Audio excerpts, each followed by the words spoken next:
What does a civilization leave behind when it reaches beyond its own world?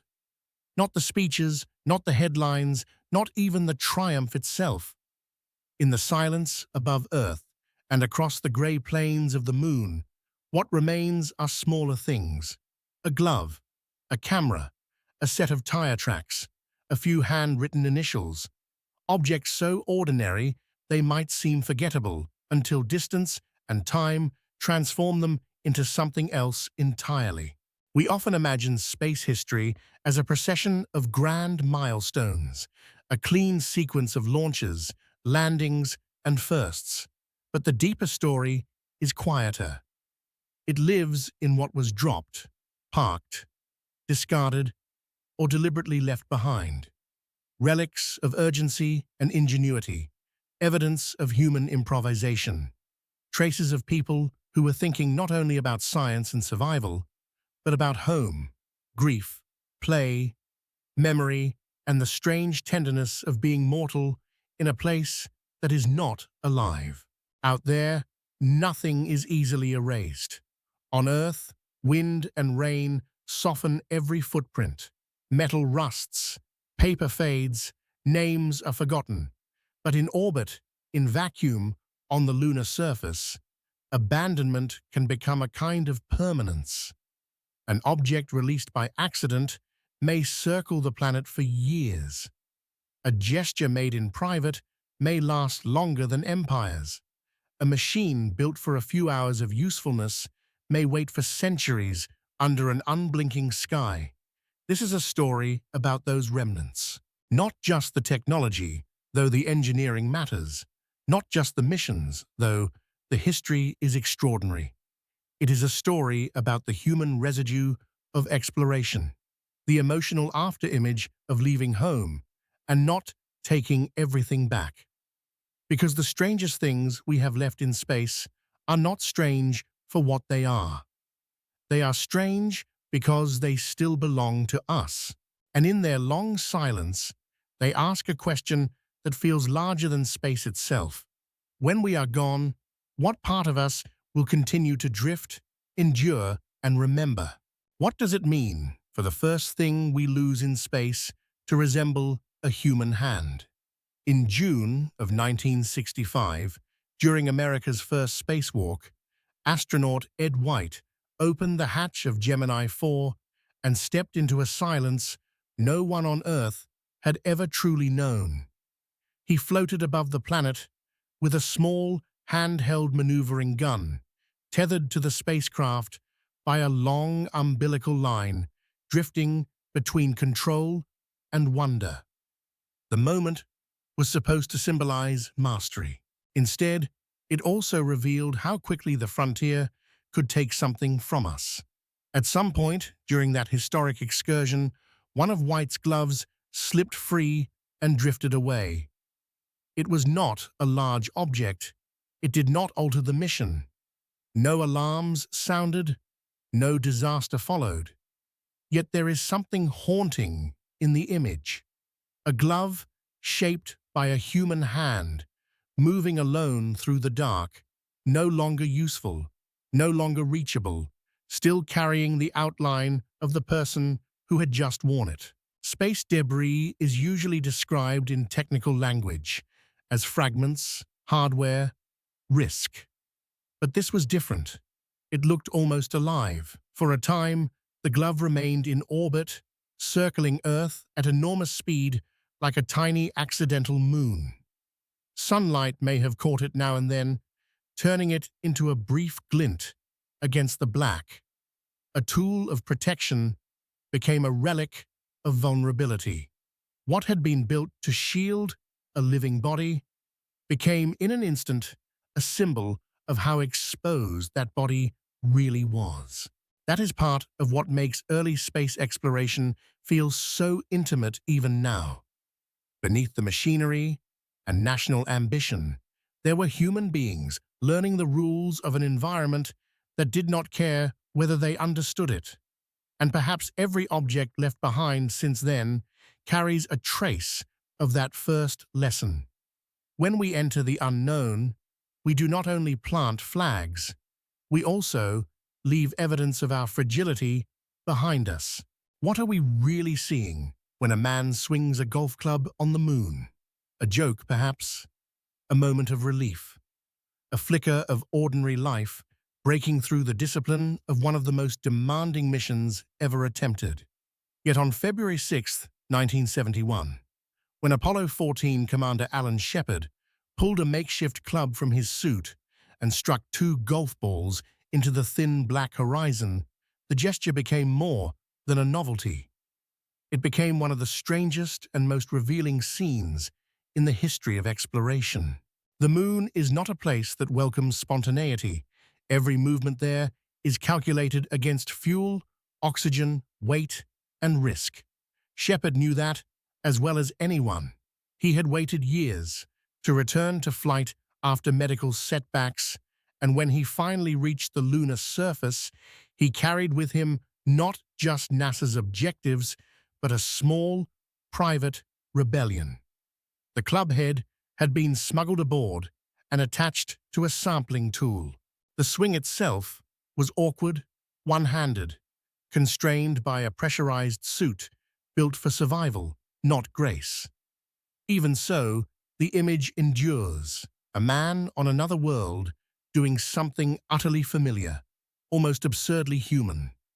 The balls did not vanish into fantasy. They landed somewhere on the lunar surface and remained there. No grass will cover them, no rain will soften their edges. The white has likely dimmed under radiation and dust, but the objects themselves persist in the stillness, resting where playfulness met eternity. They are not scientific instruments. They offer no measurement, no discovery, no practical value. And that may be precisely why they matter. Because even at the edge of human achievement, people do not stop being people. We carry ritual, humor, vanity, homesickness, and the need for small acts that remind us who we are. Perhaps that is the deeper meaning of those forgotten golf balls. Not that we conquered a landscape, but that we brought ourselves with us in all our seriousness and all our strange, irrepressible lightness. What does a camera become when the moment it helped capture is judged more valuable than the object itself? On the moon, that question has a very literal answer. Several cameras used during the Apollo missions were left behind on the lunar surface, set down not because they were unimportant, but because something else mattered more. In spaceflight, every pound is argued over. To bring home samples of lunar rock and soil, astronauts had to make choices. And so the instruments that recorded history were, in some cases, abandoned so that pieces of another world could return to Earth. There is something quietly poetic in that exchange. A camera is, by its nature, a witness. It stands between experience and memory, turning light into evidence. These cameras watched boots press into dust older than any civilization. They saw gloved hands lift flags, deploy experiments, and brush powder from metal ladders. They helped create the images that would define an era. And then, after doing their work, they were left in the same landscape they had documented, as though the act of seeing had somehow folded them into the scene itself. One can imagine them now, their lenses blind beneath layers of fine gray dust, their bodies exposed to temperature extremes that would destroy ordinary machines on Earth. They no longer transmit, no longer preserve, yet they remain where history placed them, facing a horizon with no weather, no movement, no audience. Witnesses without viewers, tools transformed into relics. It is tempting to think of exploration only in terms of what is brought back: samples, data, photographs, proof. But every journey also depends on what is surrendered. Weight must be balanced. Priorities must be chosen. Something stays behind, so something else can come home. perhaps that is true beyond spaceflight as well. Memory is never a complete archive. To preserve one truth, we often let another object, another detail, another version of the moment fall away. The cameras on the moon remind us that even history has its abandoned instruments, and that sometimes the cost of carrying meaning home is leaving the witness behind. What do tire tracks mean in a place with no roads, no rain, and no one expected to follow them? On the moon, the answer is strangely moving. During the later Apollo missions, astronauts drove the Lunar Roving Vehicle across valleys, crater rims, and open stretches of powdery ground, leaving behind long, looping trails that may remain visible for ages. They are among the most ordinary marks humans have ever made beyond Earth, and for that very reason, they feel profound. The rover itself was a marvel of compressed ingenuity. Folded into a tight compartment on the side of the lunar module, it had to unfold in low gravity and operate in a landscape no vehicle had ever truly known. Its wire mesh wheels were designed for softness, its electric motors for silence, its frame for a world without roads or rescue. When it moved, it expanded the astronauts' reach, allowing them to travel farther from the landing site, gather more samples, and see more of the moon than any human had before. But what it also did, almost accidentally, was create one of the clearest signs of human presence on another world. Those tracks are not dramatic in themselves. They do not announce conquest. They simply show where someone once went, where a vehicle turned, paused, or doubled back. Yet because the lunar surface is so still, those temporary actions became enduring records. On Earth, a trail is erased almost as soon as it appears. Wind softens it. Water carries it away. New footsteps overwrite the old. On the moon, motion can become memory. There is something intimate about that. The tracks suggest not only exploration, but hesitation, curiosity, decision.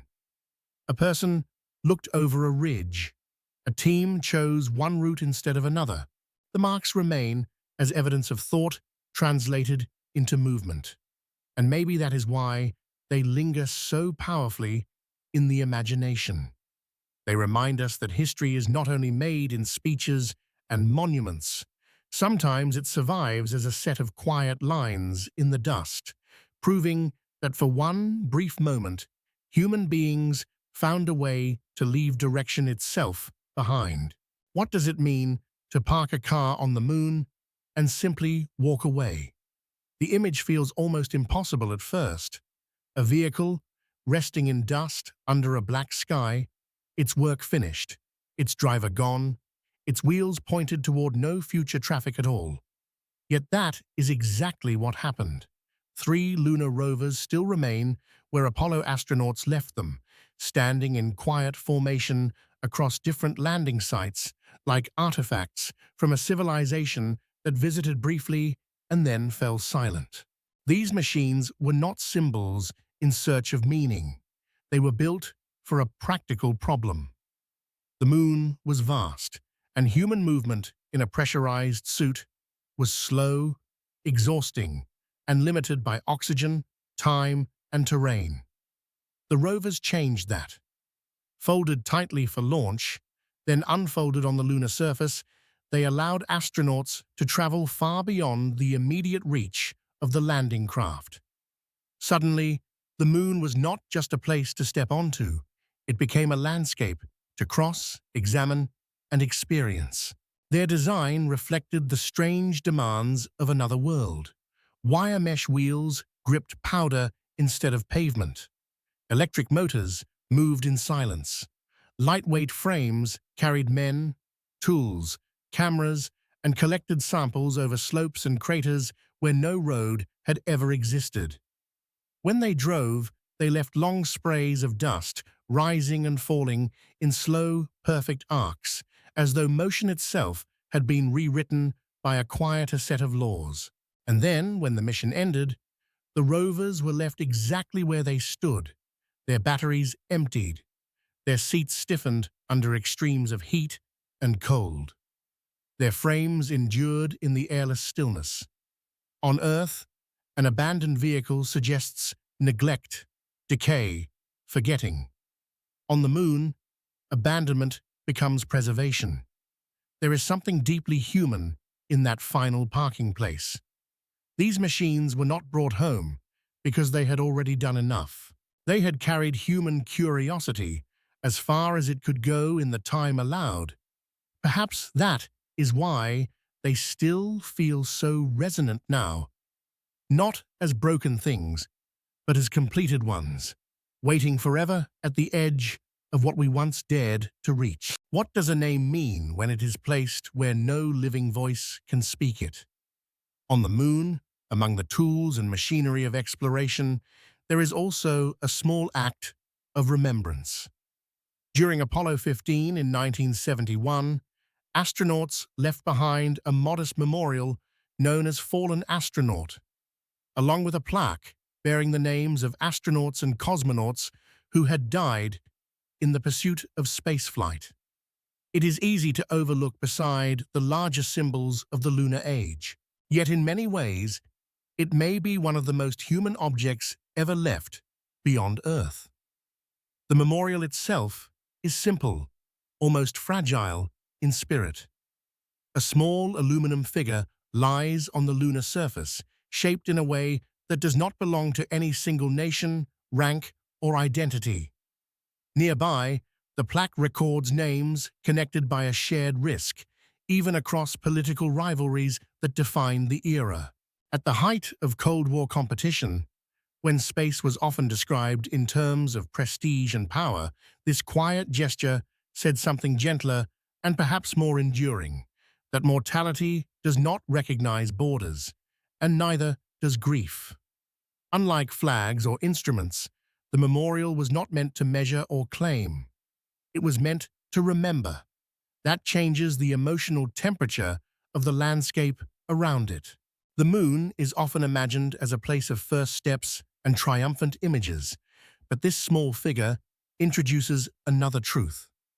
Every ascent was shadowed by training accidents, launch dangers, mechanical uncertainty, and the constant possibility that exploration might demand more than courage alone. The road upward was lined not only with ambition, but with absence. There is something profoundly moving about the idea that remembrance itself was carried into space. Not because the Moon needed a monument, but because humans did. We seem unable to go anywhere, however far, without taking our dead with us in some form. A list of names, a symbolic body, a pause in the schedule of achievement. Perhaps that is the deeper meaning of the memorial. Exploration is never only about reaching new worlds, it is also about deciding what values we carry there. And among all the equipment left behind in the silence, one of the quietest objects asks the oldest question of all: how do we honor those whose lives made the journey possible, even when they could not complete it themselves? What does a photograph become when the person inside it is no longer there to remember it? On Apollo 16, astronaut Charles Duke left behind a small family portrait on the lunar surface, sealed in plastic, its message simple and intimate. It showed Duke, his wife, and their children, along with a handwritten note explaining who they were and when they had come to the Moon in spirit. In a place associated with engineering, protocol, and national achievement, the gesture felt almost disarmingly personal. There is something extraordinary about the scale of that act. Human beings traveled nearly 250,000 miles through vacuum, risk, and calculation, and among the items chosen for that journey was a family picture. Not a tool, not an experiment, not a symbol intended for millions. Just an image that could have sat on a bedside table or been tucked into a wallet. It reminds us that no matter how far a person travels, The emotional center of the journey often remains somewhere else entirely. The moon is full of objects built to function. Antennas, experiments, ladders, vehicles, containers. Duke's photograph belongs to another category. It had no operational purpose. It would not help navigation, science, or survival. Its meaning came from memory alone. It turned the lunar surface, however briefly, into a place where home had been acknowledged. A distant world received not only a footprint, but an introduction. One can imagine the photo now, altered by decades of radiation and brutal temperature swings, its colors likely bleached, its faces perhaps no longer visible in the way Duke intended. And yet that fading feels strangely fitting. Memory itself changes under time. Details disappear. Shapes soften. What remains is often not the image in full, but the feeling it once carried. That may be why the family portrait still lingers in the imagination. It suggests that even in our most ambitious moments, we are not propelled by abstraction alone. We are carried forward by attachment, by longing, by the invisible presence of those we love. And perhaps the most human thing ever left in space was not a machine or a monument, but a quiet reminder that every voyage into the unknown begins with someone, somewhere, waiting at home. What if the strangest things we leave in space are not objects we can touch at all, but voices, songs, and messages aimed at a future that may never answer? Beyond the moon and beyond Earth orbit, humanity has sent artifacts meant less for utility than for imagination. Among the most famous is the golden record carried aboard the Voyager spacecraft, a polished disc filled with music, sounds, greetings, and images intended as a portrait of life on Earth. It is one of the most hopeful objects ever launched, and one of the loneliest. The record was designed not for us, but for whoever or whatever might one day encounter it. That makes it different from the other remnants scattered through the history of spaceflight. A glove lost in orbit is accidental. A rover left on the moon is practical. A family photo is intimate. But a message to the unknown belongs to another category entirely. It reveals a species thinking not just about survival or achievement, but about self-description. We wanted, somehow, to be understood. There is something deeply moving in the contents chosen for that record. Music from different cultures, sounds of wind, rain, laughter, and machinery. Spoken greetings in many languages. Not a complete account of humanity, because no such thing is possible, but a sincere attempt to compress the vastness of human experience into a single, symbolic offering. In that way, the record says as much about our limits as our aspirations. Faced with the immensity of the cosmos, we answered with fragments. And now, Voyager continues outward, carrying that fragile summary into interstellar dark. Perhaps no one will ever hear it. Perhaps its audience will never exist. Yet the act of sending it still matters. It tells us that exploration is not only about what we can find, it is also about what we choose to say when confronted with silence. Maybe that is the hidden tenderness of all such messages. They are less about certainty than faith. Faith that meaning is worth preserving. Faith that someone someday might listen. And faith that even in an indifferent universe, the human impulse to speak remains one of the most extraordinary traces we can leave behind. What happens when the tools we send into space outlive the era that imagined them? Across the solar system, machines built by human hands continue to move, listen, and sometimes simply endure long after the world that launched them has changed beyond recognition. Some are still working, others are silent. but all of them occupy a strange territory between object and witness, carrying the ambitions of one historical moment into futures their makers could barely foresee. There is something almost mythic about that persistence. A probe leaves Earth in the language of one generation's confidence, wrapped in the engineering standards, political tensions, and scientific hopes of its time. Then decades pass, presidents change, technologies vanish into obsolescence. The children who watched a launch grow old. Yet the machine keeps going, crossing distances so immense they resist ordinary thought.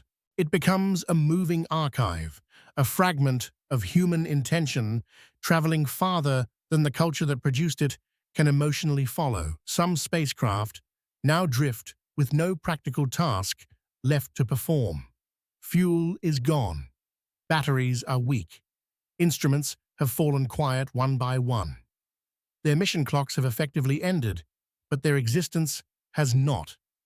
They continue in darkness, obeying momentum more than command, carrying plaques, emblems, coded memories, and the unmistakable design language of Earth. In that sense, they resemble ancient ruins more than modern devices. Their function mattered once. Their meaning expands afterward. This is one of the quiet paradoxes of exploration. Utility fades, but significance deepens.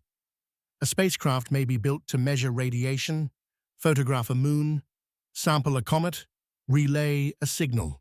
Years later, what lingers most powerfully is not always the data, but the fact that the object is still there at all, crossing emptiness under the logic of a journey humans set in motion and can no longer fully control.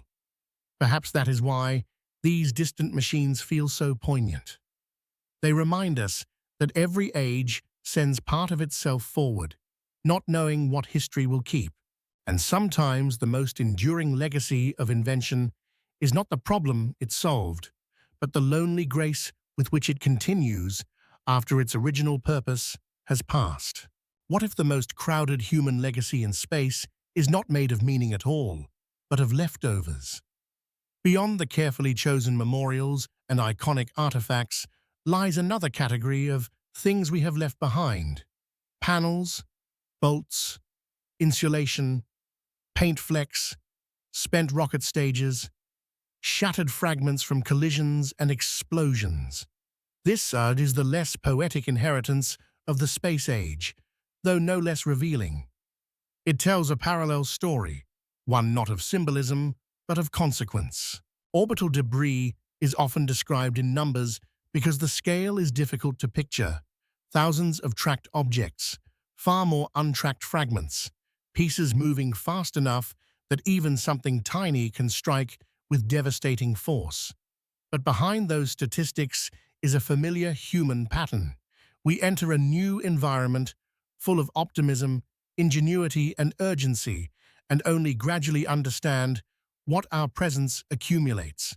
Space, once imagined as infinite and empty, turns out to be a place where even our smallest discards can matter for generations. There is a sobering irony in that many of the objects circling Earth were once useful, even essential. They helped launch missions, shield instruments, or support communications and research. Then their purpose ended, but their motion did not. Some became hazards to the very future they helped create. A triumph of engineering becomes a risk to navigation. Progress leaves splinters behind, and yet this debris field is more than a technical problem. It is also a mirror. It reflects the difficulty humans have in treating any frontier as morally empty. We do not simply arrive. We alter conditions. We complicate the paths that come after us. Even high above the atmosphere, the old lesson returns. Every act of expansion carries responsibilities that are easy to postpone and hard to escape. Perhaps that is why orbital debris feels so unsettling. It strips away the romance without erasing the wonder. It reminds us that exploration is not innocent just because it is beautiful. The sky can hold both aspiration and aftermath at once. And the question hanging over Earth is no longer only how we got there, but whether we are mature enough to remain there without surrounding our future in the fragments of our own haste. What does it mean that some of the strangest things left in space were abandoned not because they failed, but because human life weighed more? On the Moon, astronauts did not only leave cameras and rovers behind, they also left tools, equipment bags, sample containers, boots, backpacks, and even waste. The reason was brutally practical. To lift off from the lunar surface, weight had to be managed with ruthless precision. Every unnecessary pound left behind made room for something judged more important: fuel margins, mission safety, and the precious cargo of lunar samples returning to Earth. It is easy to hear that list of discarded items and imagine clutter, but the reality is more intimate than careless. These were the remnants of work: a scoop no longer needed, a pair of overshoes once coated in dust, packaging stripped away in the rush of labor, objects that had served the living body for a few compressed hours and then became too costly to carry home. In that sense, the Moon holds not just symbols of exploration, but the backstage materials of it, the evidence that extraordinary achievements are always built from ordinary handling, fatigue, and compromise. There is something deeply revealing in the hierarchy those choices created. Scientific samples were given priority because they could change human knowledge. Life support margins were protected because people needed to survive. Everything else was negotiable. On another world, value became starkly visible. What do we keep? What do we release? What is memory worth compared to mass? What is sentiment worth compared to a safe return? The answers were never philosophical in the moment. They were operational. But over time, those decisions gathered meaning. The abandoned objects now read like a quiet inventory of human necessity. They show what exploration looks like when romance yields to arithmetic, when wonder must fit inside a return vehicle measured down to the pound. And perhaps that is why these leftover tools and worn materials matter so much. They remind us that history is not made only of grand gestures. It is also made of what people set down when they can carry no more, trusting that the essential part of the journey is not what remains behind, but who makes it home. What if all these objects, from the accidental to the deliberate, are really parts of a single human sentence still being written across the dark? By the time we step back from the individual stories, the lost glove, the golf balls, the rovers, the cameras, the memorial, the family photograph, the messages sent into deep space, a larger pattern begins to appear. We have not merely left equipment beyond Earth, we have left versions of ourselves. Some objects speak of ingenuity, others speak of grief, humor, homesickness, waste, or hope. Together they form a strange archive of human presence, one that is scattered across orbit, the lunar surface, and the emptiness beyond the planets. No museum on Earth could arrange them properly because their meaning depends on distance. A rover on display is a machine. A rover abandoned under a black sky becomes something else, a testament to effort, limitation, and the brief courage of those who drove it there. Context turns hardware into memory. That may be the most surprising revelation of all. Space does not strip objects of humanity. It intensifies it. In the airless stillness, without weather or crowds or ordinary decay, each item becomes more legible as a human trace. A set of tracks becomes a record of thought. A plaque becomes an act of mourning. A forgotten tool becomes proof that survival required compromise. Even debris, unsettling as it is, reveals the habits and blind spots we carry with us into every frontier. And so the question changes. These are not only strange things left behind in space. They are clues to the kind of species we are when confronted with vastness. We do not respond with purity or consistency. We respond with science and sentiment, precision and improvisation, discipline and longing. We leave behind evidence that even at our most advanced, we remain emotional creatures trying to make meaning in places that offer none on their own. Perhaps that is why these remnants continue to move us. They are quiet, but they are not empty. They ask whether exploration is ever only about discovery, or whether it is also, always, a way of seeing ourselves more clearly against the immense and indifferent dark. In the end, perhaps the most revealing history of space exploration is not written only in mission reports or preserved in famous images. It is written in the things that stayed behind. A glove turning alone above Earth. Golf balls resting in ancient dust.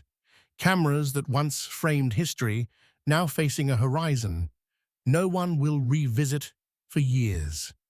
Rovers parked where their journeys ended. A family portrait fading under radiation. A memorial lying still in a place beyond weather, beyond applause, beyond forgetting as we usually understand it. Taken together, these objects form a different kind of chronicle. Not a neat record of progress, but a human one. They show that whenever we move into the unknown, we carry more than instruments and ambition. We carry private loyalties, humor, grief, practicality, and the quiet habits of life on Earth. We carry the need to measure and the need to remember. We carry the instinct to leave a sign that says, in one form or another, someone was here, someone cared, someone wondered. There is comfort in that, but also responsibility.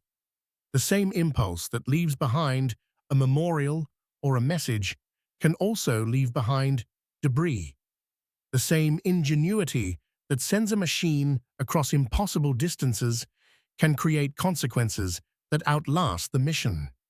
Space has become a mirror in which human greatness and human carelessness are both visible at once. It does not flatter us.